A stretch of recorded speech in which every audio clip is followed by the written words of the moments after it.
How to upload sound to TikTok.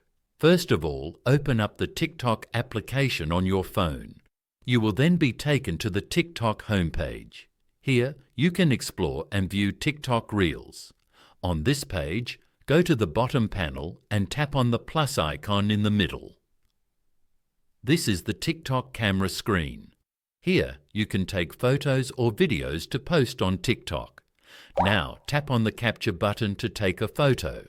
Then, go to the top and tap on Add Sound. Here, you can view and explore all the available sounds on TikTok. Now go to the top corner and tap on the search icon. Here, tap on Discover More Sounds under the search bar. Then go to the Your Sound section as shown. On this page, select an imported sound from here. You have now successfully added this sound to the video. Then tap on Next at the bottom to proceed. Following these steps, you can easily upload sound to TikTok.